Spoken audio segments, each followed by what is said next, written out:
session, or are we Not gonna? yet. Not yet. Okay, Good. Okay, we'll go ahead and call the meeting to order. It is November 5th. This is our special meeting. And let's see, we'll go ahead and take roll. President Mason, Present. Vice President Lasane, Present. Director Berg, Present. Director Mitchell, present. Director Nichols. Present. Thank you, Darlene.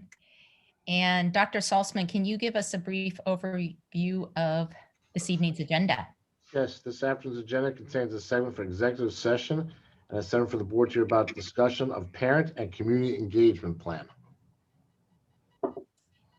Thank you. Is there a motion to adopt the agenda? So move. Is there a second? Second. Thank you. It's been moved and seconded to adopt tonight's agenda. Is there any discussion? Hearing none, we will move to a vote. All those in favor, say aye. Aye. Aye. Aye. All those opposed, no. The agenda is adopted. And tonight we are going to first off recess into executive session for the purpose to discuss with legal counsel representing the agency litigation or potential litigation to which the agency is or is likely to become a party. No action will be taken. So at this time, we will leave this meeting, and I believe you all have a second link. I'll give you a couple minutes to get into the next meeting, and we'll see you there. All right.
Debbie, you look different.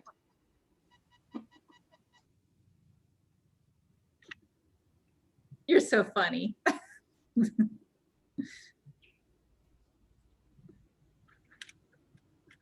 Okay, I think we're all back on. Looks like we're all here, and we'll go ahead and dive into the content of our special meeting. And I believe Kathy Reeves is going to kick things off. Is that correct? Yes, it is. Okay, Everybody I'm sharing with is here. it's all you, Kathy. All right. All right, do you see? Oh. Let me try That that looked like an again. awesome hike. Yeah.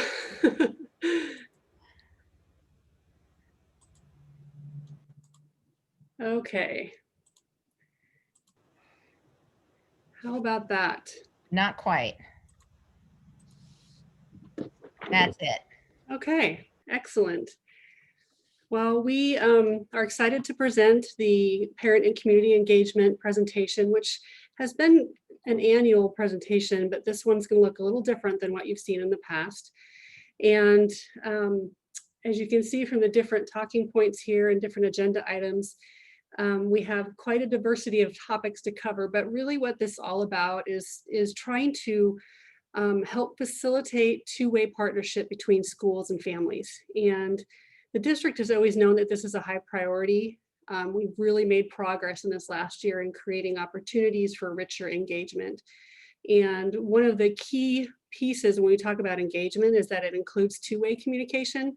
It's not just sending out messages, but it's also receiving feedback and input and suggestions and refining our work based on what we hear from the community and families. In addition, there is a renewed emphasis on parent engagement starting at the school level and really being focused on the school level, because really it's at the schools where the family connection is made. And you'll see that throughout this presentation as well, and the work that we're doing to help support the schools growing in their community and family engagement. And then at the end of this presentation, you'll have a chance just to do a quick review of your board school assignments as well. So I want to start out by just talking about a few of the efforts we have made this year to really align our priority messaging with families in a way that's clear and consistent and doesn't overwhelm their inboxes, but also gives them information that they need, and grouping all of our messages appropriately. As you know, this has been a year of big messages, and we have really trying to take some practical steps to ensure that our internal and our external audiences receive appropriate messages in a timely manner. And one of the ways we've done that is we sequence all of the messagings that we send out. So in general, the message sequence starts with the first, once we finalize a message, the first communication goes to the board, so they know what's going to be communicated to our families. And then the message goes to cabinet. And after that, it goes to administrators and supervisors. And then after that, we sequence it to all staff. And then it goes to all families. And that could be a sequence of 30 minutes apart, or it could be 3 hours apart. It all depends on how immediate the message needs to be put out and how quickly we finalize the message. And we've been doing it this way so that the tier above the message receiver already knows what the message is going to be, so they're better prepared to answer questions and engage the families in that. So we didn't do this a year ago when we first started sending out messages, and we really found that it has helped in being able to have the content known at least a little bit in advance. So when the questions come up, people are more prepared to answer it. And then once the message is sent out, we put it up on our website, so you can see under the family communications, all of the messages we've sent since June are up there, so they can be referenced by families when they want to look back at both either the date or the topic of the message. And then we also send the major messages out to get translated into 4 other languages, and those get posted on the website as well, usually within 1 or 2 days, depending on the length of the translation. And then we do the same thing for the staff web pages. We archive all of our staff messages there so they can look back and see what messages occurred, as well as any related FAQs or talking points that connect to that message. So they have a way to reference as well. And then you can also see, you know, we developed certain specific pages this year too for families to be able to access information like the technology support for parents. So they can have a page to resort or to get the resources they need for that. So I think we've done a pretty good job at trying to prioritize our messaging from the district level and providing the resources for the schools to be able to follow up and do some more of the specific, how does this apply to me messaging from the school center itself. The other piece that we have that many of you are aware of are our advisory councils. And this is a list of the current advisory councils. And these mostly have community members on them, but there's a few that are just internal. And we are making an effort this year to broaden the membership of these advisory councils. So you can see right now we have a campaign going to seek out more advisory council members. We launched that campaign on Monday, and applications will be open until November 15th. So we're hoping to get a greater diversity of interest in some of these groups. And then by probably the right after Thanksgiving, people who have applied will be able to be interviewed and figure out if they have a good fit for one of the councils. So that's one of the hopes we have, is to expand these advisory councils as well. And I think this is Peter. Is Peter on? I don't see Peter, but you know what? I'll go ahead and I'll just pop in and do this one. So we implemented a new initiative around Parent University. We have short clips and videos that we are displaying on our website so that parents can, it's a parent education piece, really helping to ensure that our parents are getting a messaging around the work that we're doing. There's several examples up there around technology support. How do I log on to Canvas? What are the social emotional learning tools that we're utilizing? And then again, some things around food and nutrition and special services. So we're doing things in an effort to help to support our parents' understanding and learning and be more consistent and responsive to the needs of our family constituency. The other pieces around parent engagement that we're also kind of a new initiative are these monthly Let's Connect series. And we had the first one in September. As Kathy was saying at the very beginning of this presentation, this is a new initiative that we developed because we wanted to increase that two-way communication. And a lot of times as a district, we send out information, but we don't necessarily always get that feedback unless a parent seeks us out. So one of the key initiatives that we're implementing is this monthly listening session. We hold these monthly meetings regionally, and the purpose is for our administrative teams to listen to our families and community to seek feedback to improve, in this case situation, remote learning systems for our students and our families. So in September, we had one that we had over 500 community members across all 3 regions. The prompts that we used 3 questions that just really got to what are the strengths and challenges right now of remote learning as we've started that process in the beginning of the year. And the resulting themes that we got out from our families was that there needed to be a balance between synchronous and asynchronous. There were concerns about the duration of screen time and then that ongoing communication for technology support. In our next Let's Connect series, we did on October 19th, we had over 800 community members, and we held one actually in Spanish, which I think is a really important piece to recognize that we want to increase our two-way communication. So we need to do it in more than just the dominant language. So we had Spanish-speaking administrators helping to facilitate, take notes, and listen, as well as the 3 regional sessions as well. This month's focus was on the factors that were influencing parents' decision between choice and hybrid, or excuse me, choice between hybrid and remote. The themes that we got out of this and listening to our families were really focused on the accessibility of content, how kids were learning, how do we get the little kids to engage, really thinking about synchronous versus asynchronous and that directed independent learning where students were given assignments and then they don't have contact with somebody. They're working on that on their own. Screen time comes up a lot. We know our kids are on a lot of screens a lot of the day. And then we did some day in the life of examples. What do live interactions look like in the classrooms? What would that look like as hybrid? And then trying to match that family choice with our staffing implications, and really hoping to minimize the transitions and keep that current teacher. Families really shared that was an important piece. And so this information has been great feedback for us as we're planning in hybrid and thinking about how do we best serve our families and our students in ways that are meaningful. The information that we gathered in these listening sessions is actually, it's just invaluable. We're really looking forward to the next one. I believe it's coming up on November 16th, I think. Correct. Thank you. Okay, so I'm going to cover 3 topics that I have been involved in. I'm going to provide updates and information about parent and family engagement efforts in the strategic planning process, which is directed at widespread engagement throughout the district.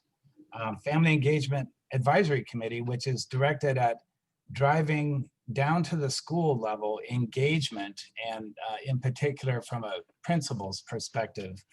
And then also I'm going to give you some information about a program that's called Let's Talk, and it's directed at customer service and equity. And I'll connect those 2 topics for you here in just a few minutes.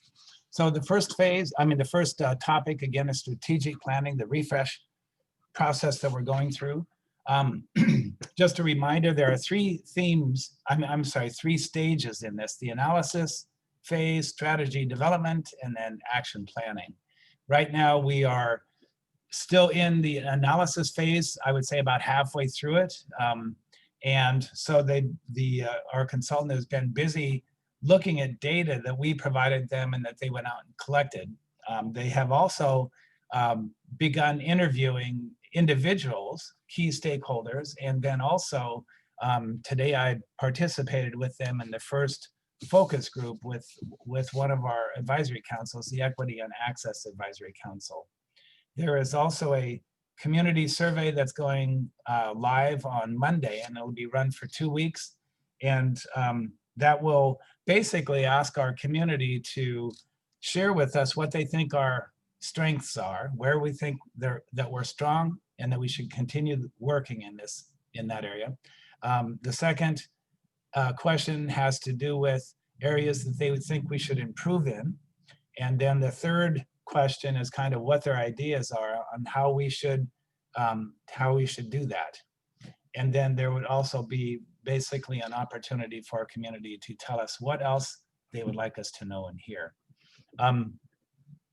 So that process, the analysis phase, is going to come to a conclusion late December, and then early January, we will be bringing to the board information on the results of that first phase. And then we'll head into the strategy development phase from January through April. And about halfway through that, in February, we'll actually be bringing to the board the strategic plan framework, the key initiatives, priority student outcomes, and some other things you're used to seeing like mission, vision, and core value. And we will be asking for the board, I think ultimately at that time, to approve what they're seeing. And then we'll use that as kind of to spring towards the action planning phase, which is where we form and activate basically teams around the key initiatives that have been identified through the process.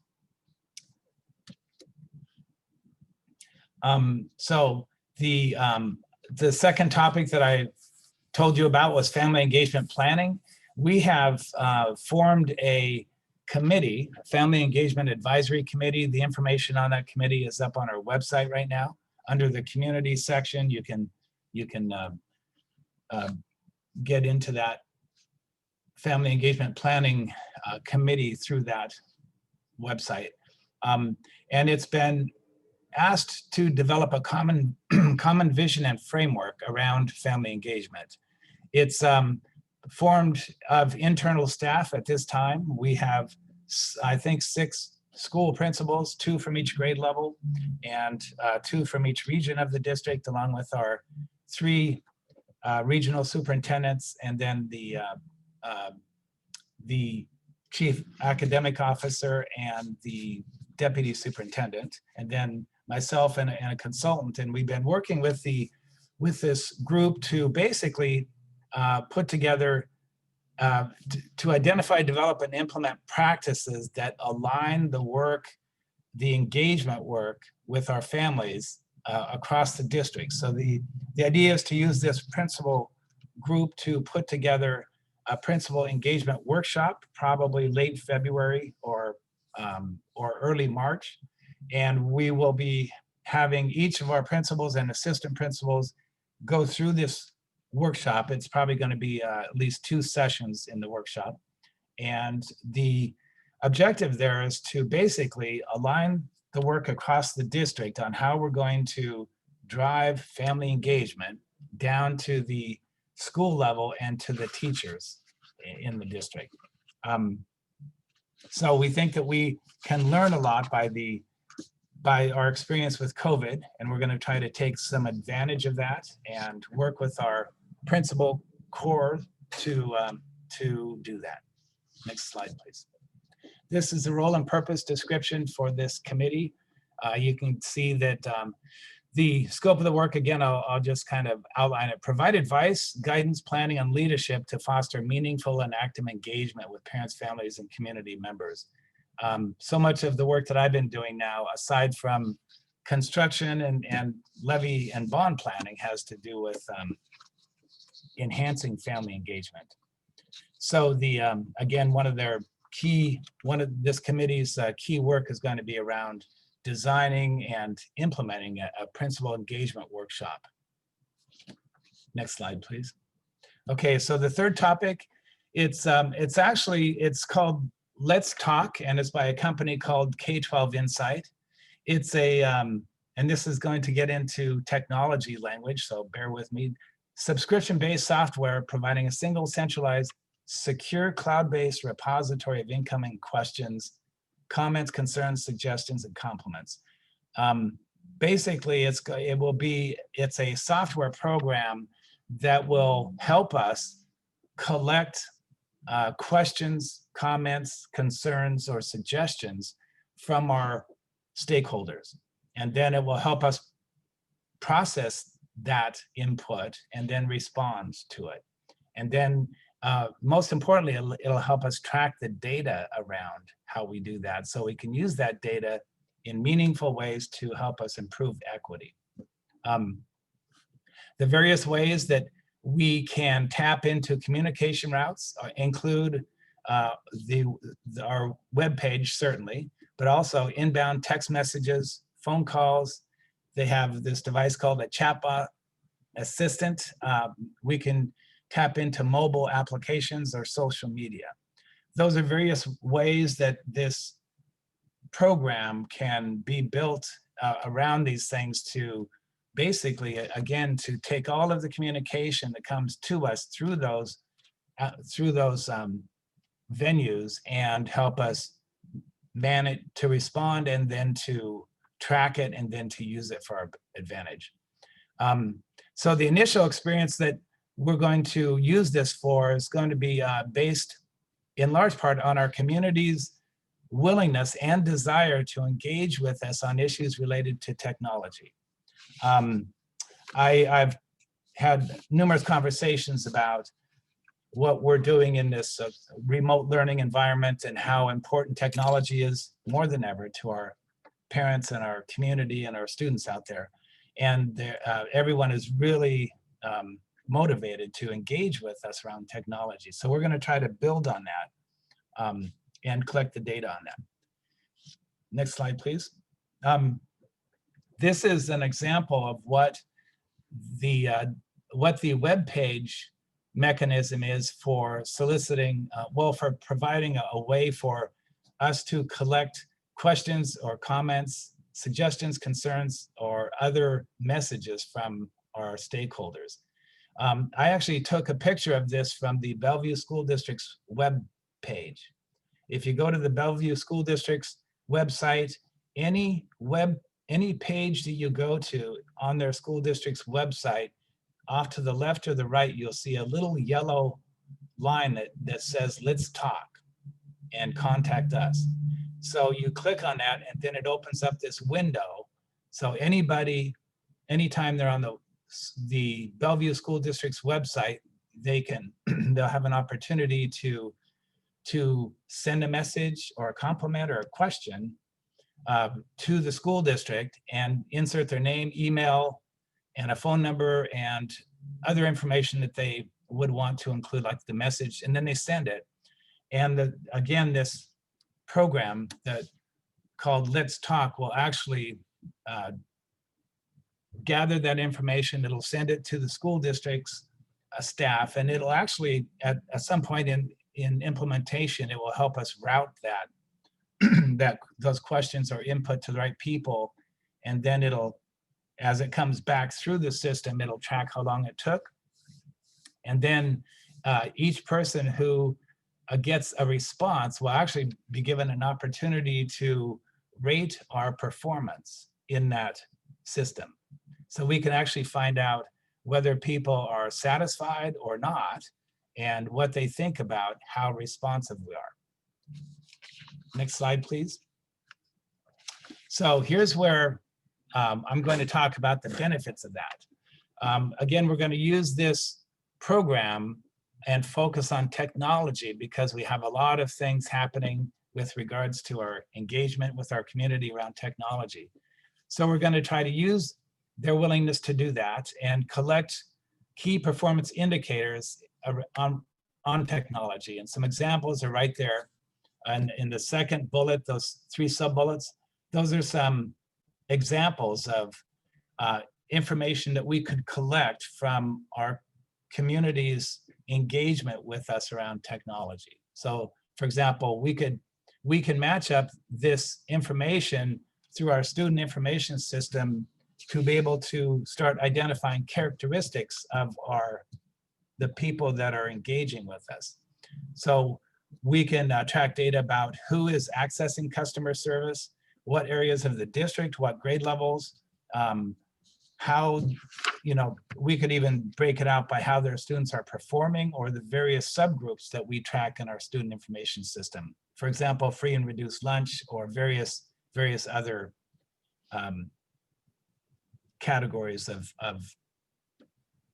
groups of people that we track.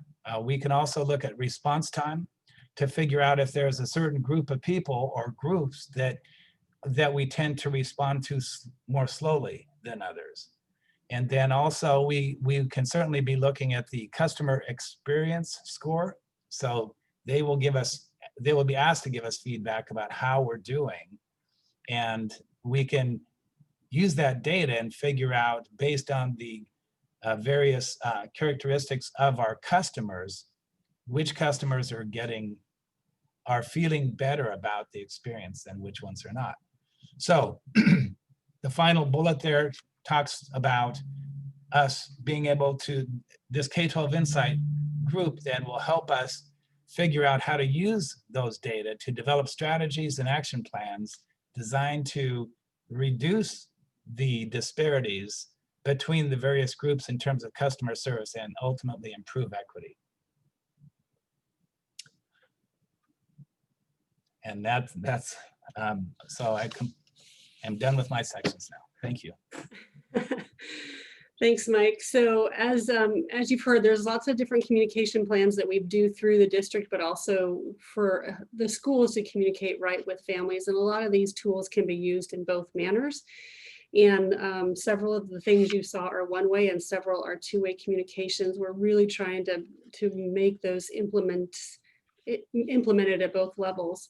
And then I think you probably noticed we've had an increased use of videos this year as well, which isn't two-way necessarily, but it does engage people a little more. And all of our videos have the subtitles, so they are available in different languages as well.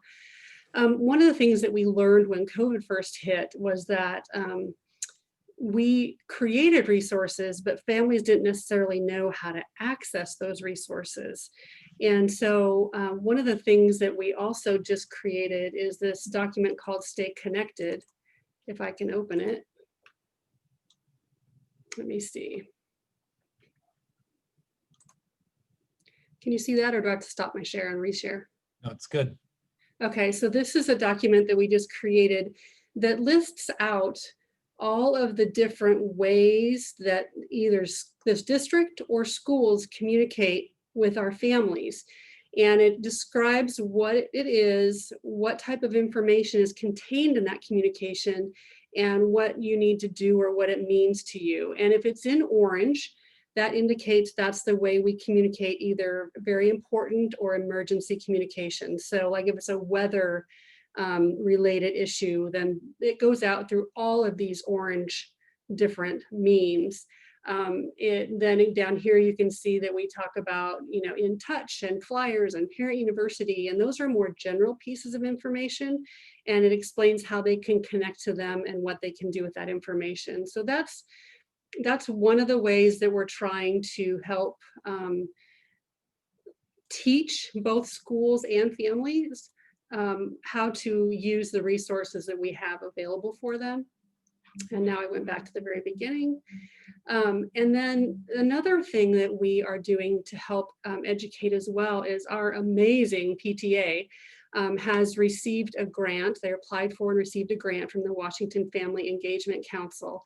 And their goal was to help find ways to engage families in their district. And so we're working with the Washington Family Engagement Council to develop a series of videos.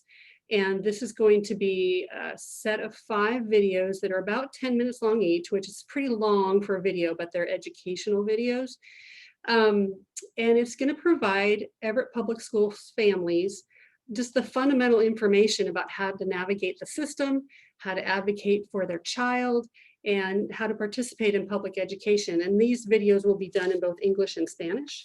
And I'm going to just read to you what these topics are, because I think they're really unique. It was initially created to focus on families who might be first generation in the United States and don't understand the public school system.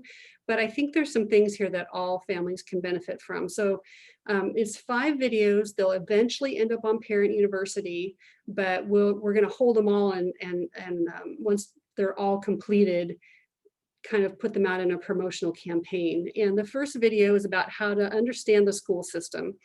And that's going to include information about not only the local school system and how the district works, but also the Washington school system and what public education means, and understanding the function of the school board. The second topic will be how to advocate for your student. And that includes what are the essential elements of advocacy, how do you express concerns to your school, how do you get prepared and organized for sending your child to school, and what does it really mean to advocate for your child. The third one is about parent and student rights, and it's about basic education rights in public schools, constitutional freedoms, parent and student responsibility, and student privacy protections. The fourth one is effective homeschool communication. So how does the school communicate with parents? How do you form a relationship with your teacher and your principal?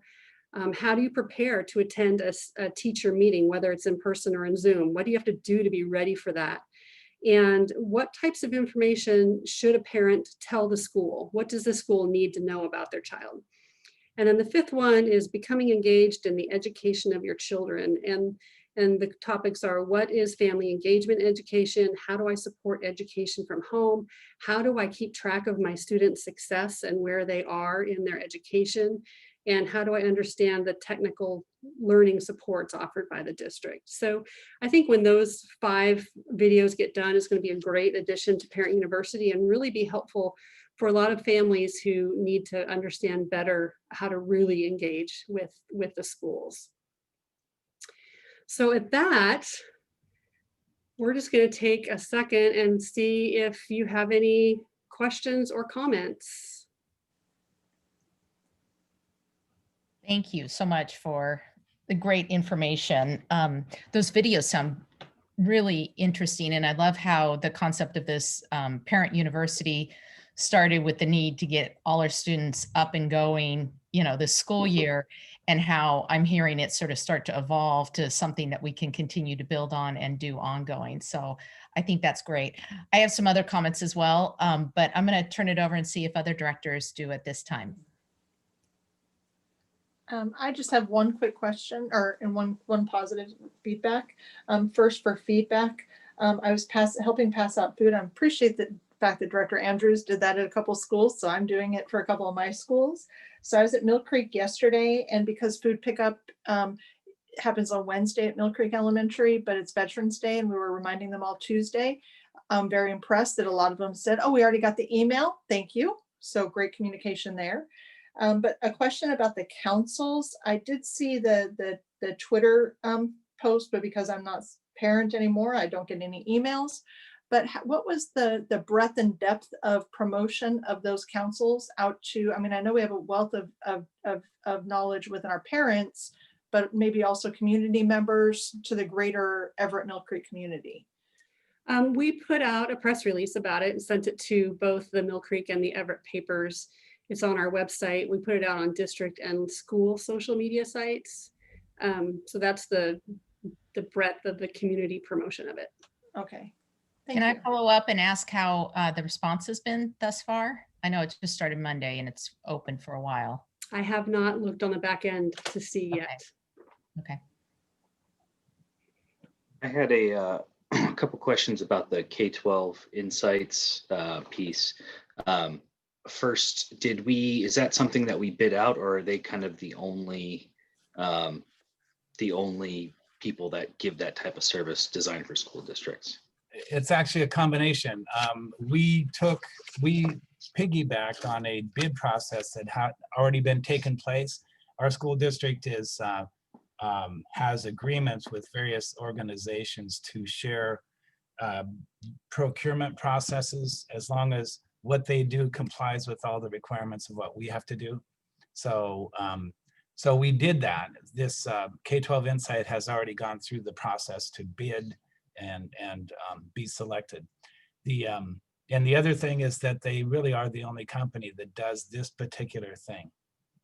Gotcha. Okay. And then my second question, which might be more in Brian's wheelhouse, is have we made sure that the back end of this is actually secure, that the encryption is good, that we're not, all of our privacy concerns and any of those issues are adequately addressed by the software that they're providing us? Yes, we are working with their engineers and our team to make sure the integration is secure, and that's a top priority for them as well. So we actually had we had that meeting with them today. Great. Yeah, no, I love the instinct and the idea of improving the customer service. I just want to make sure that we're doing it well. I was going to follow up, maybe if it's okay, on that same topic. Is there an algorithm for all the comments and information coming into the district that helps us sort and understand general themes, or how does that work? We could get thousands and thousands and thousands of data points. We could, and that's what the word that you used was algorithm, and the answer is yes. They use algorithms for various things. One of the things, for example, that they can do is once they start identifying, and we would help them with this, but to identify those commonly asked questions, we can actually develop a series of common responses, and then their system can actually start to recognize questions coming in and will actually start to attempt to answer those questions before it even gets to a person. So the answer is yes, they will use algorithms, and their system is designed to recognize themes and concepts and to start tracking data on those. and That's help us pretty cool. respond to those. Can I make a point of clarification too? I don't know if this was clearly put out there, but right now we're really piloting it with Yes. technology and equity. So the questions won't be, the questions it takes won't be across the board. It will be focused on those two sections. Thank you, Kathy. That's an excellent point. One of my goals today was to try not to oversell this at this point, because it can do so much more than we're using it for right now. And given all of the other things that we have to deal with, including remote learning and how to bring our kids back, we thought we would ease into this by using it to improve equity by a focus on technology. But ultimately, if we do plan to keep them on, it could expand to a district-wide system.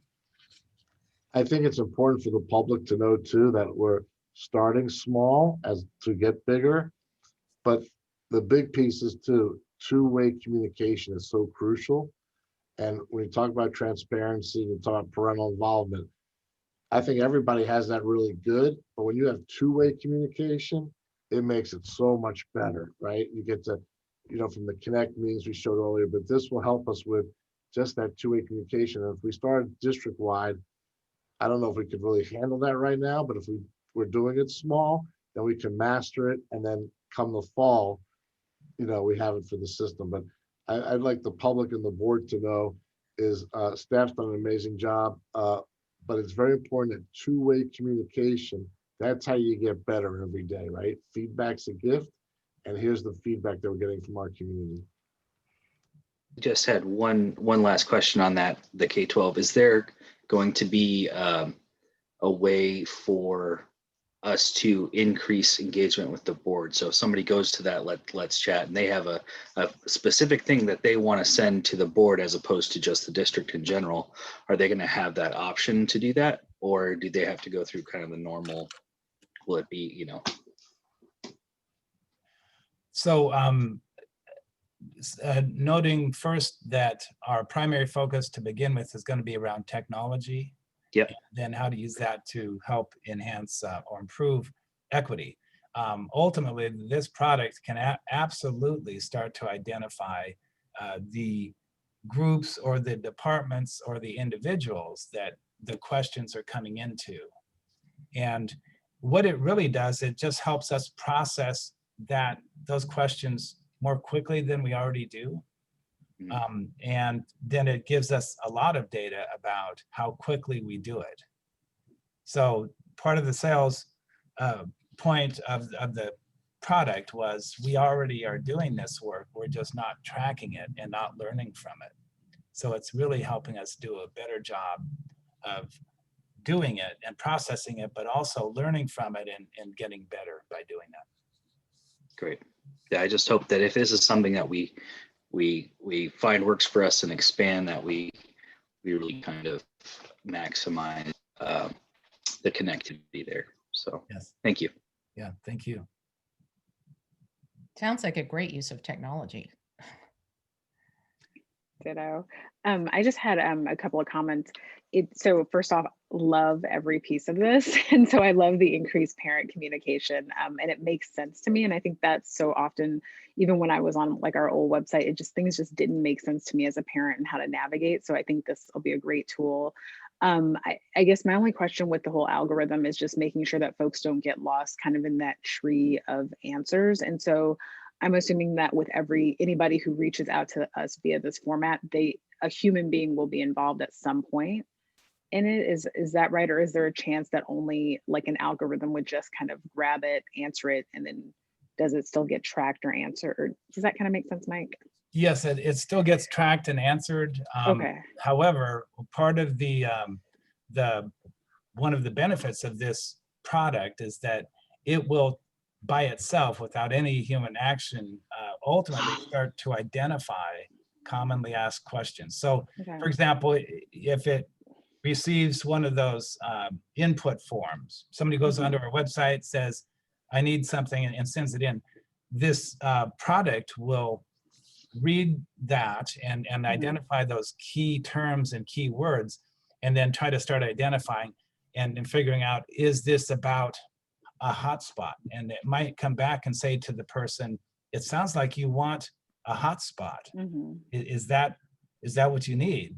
And if the person says yes, then it can respond and give them that response that's already been developed, and it won't need to go to a person. Now, having Okay, said that, I do know it's very frustrating at times to Yeah. get on one of those endless loops where you can't get Mhm. satisfaction. And That's that's kind of my concern. But I think if Yeah. like in that situation, is there still, and I don't remember from the slide, is there still kind of a button that just says, hey, you can always call this 800 number? I mean, or some, some way that they can just relieve themselves of the process if they get super frustrated. sure, for one thing, I don't look, we're easing into this, and I do not think that we're going to take all of our means of communication and route them all through this program Okay. right away. I think it's pretty certain, for me anyway, that we're going to do it on our website for questions or comments around technology again. But there will always be that phone number you can call. Okay. And someday down the road, we may decide to take and publish a phone number that would go through this system, but we haven't gone there yet. Well, I think for people, your tolerance level for tech questions and that system is like super high, right? As a customer, if you will. For equity issues, not so much. And so I just want to make sure that we know that as a district, right? So if you're looking at an equity issue and you start getting like these bot responses and you feel like you're being looped through a tree, my tolerance is going to be like absolutely zero for that if I'm a customer in that situation. So just making sure that we understand that as a district. Right. And again, the way that we tie equity into this is not by asking questions around equity or answering questions around equity. It has to do with tracking people's satisfaction or engagement around technology, and then to try to and then the analyze equity around doing that. Yeah, no, I understand. I just think when I'm in a dire, anyway, just as long as we're thinking through all the different ways that could be utilized. And then I think my only other thing is just kudos for just really partnering with parents. And I just heard the word partnership so much, and I think that's huge in this time, just to make sure that in our communication we're understanding their needs. And those videos, same as what Director Mason said, those videos are going to be outstanding. I'm super excited for those. And then just last question, did we get rid of Peach Jar? I don't know if I've asked that before. I haven't seen it lately, but are we still using Peach Jar? Yeah, we are. We are. Okay, I just haven't seen it lately, probably because there's nothing coming through. So it just probably speaks to the times. It's like I used to get those like every day, and now I'm like, all right, well, thank you guys. Yeah, not so many after-school activities on Peach Jar right now. I'd like to make one comment or a couple. One thing is for sure, we know that there is a demographics that would like to talk to a human body. And there are those that would like to just click on the link and be directed to what needs to be done so that they don't have to engage with someone. But we have to remember that we have those types of people who need to talk to somebody. So having the phone number, and I did like what you had to say, that there will always be a phone number associated with something, because as Director Berg said, some people's tolerance level will not be very high if they can't speak with somebody, they're just, people need to speak with somebody that allow them to do that. And I really do like the idea of having those parent university videos. That I can see will definitely grow. And that I think we can put so much on those parent videos about the district, what's going on in the district, so that it eventually takes on a new level of engagement with families and out there. So that I think would be great, because I mean, if anything has shown me, I can go to my YouTube phone, in my phone to YouTube and see something rather quickly for 15 minutes and I know what to do. So I look at that as an opportunity to grow with parents finding out a lot of information, what's going on with the schools in a short period of time, So I see that as really great. That's fantastic.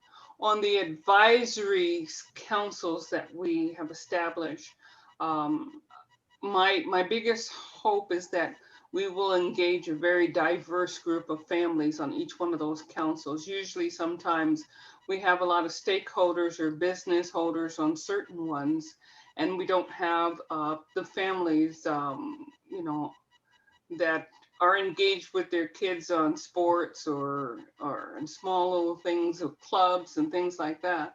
So you only see one segment of information being flown, you know, through the different groups that you have. So what I would hope is that on the advisory council, we seek to try and open the doors to all a well-rounded, diverse population, if I may say, so that it isn't all geared to business people or people very well known in the community and may not have kids in school, but yet they're stakeholders, which is okay.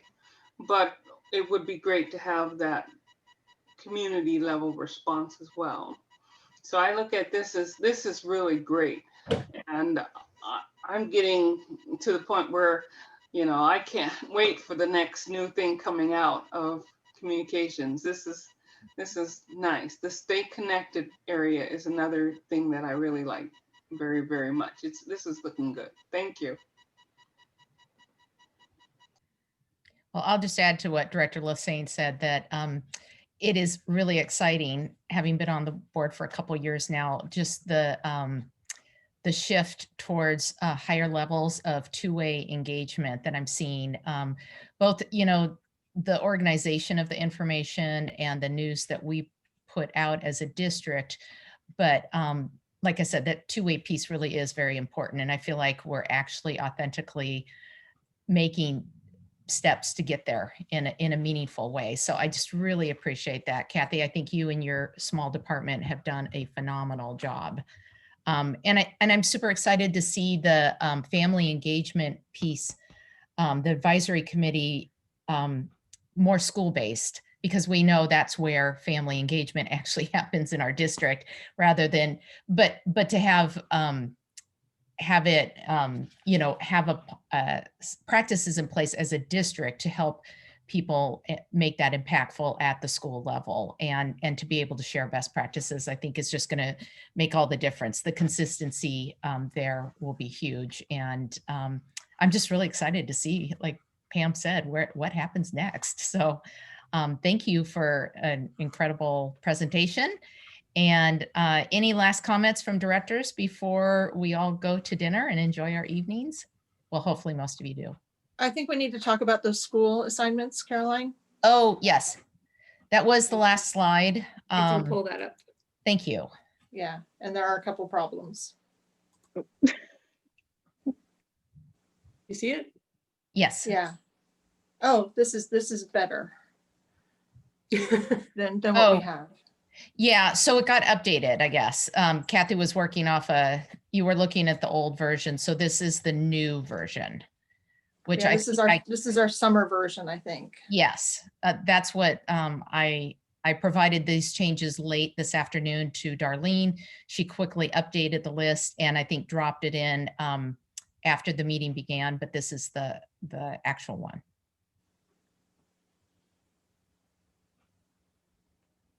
Yeah, I think since we decided it this summer, I don't think we need any changes until, you know, we sadly lose April potentially, and we get our new director, and then maybe we redecide. I'm not going anywhere. You guys are stuck with me for a while, for a long while. Yeah, but we get to keep you through January or through December. Right? No. Long after that, I'm not giving up. We're looking at all my boards and assignments, and this one is probably the last one I'll jump off of. So I'll be on probably at least another, I don't know. So you're gonna have both roles? Have both roles. Oh, okay. Yeah.